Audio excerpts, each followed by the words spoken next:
ऐका हो ऐका, नाशिककरांनो ऐका. 103 वर्षांची परंपरा, विचारांची गर्दी आणि नाशिकचं वैभव. वसंत व्याख्यानमाला. ना मोबाईल होता ना इंटरनेट. काळ होता फक्त दवंडीचा.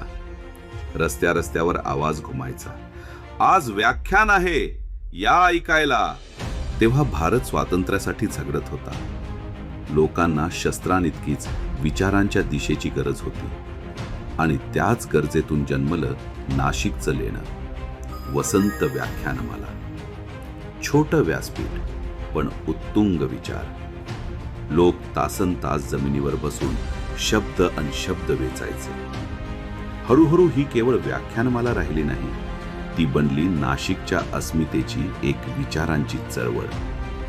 देशोदेशीचे विचारवंत आले, ज्ञानाची पेरणी झाली आणि आपलं नाशिक खऱ्या अर्थाने विचारांचं शहर बनलं. आज काळ बदललाय, जग हातात आलंय, पण समाजाला दिशा देण्याची ताकद आजही त्याच व्यासपीठात आहे. म्हणूनच लक्षात ठेवा, वसंत व्याख्यानमाला म्हणजे केवळ एक कार्यक्रम नाही, ती आहे आपली ज्ञान परंपरा आणि आपल्या नाशिकचा अभिमान.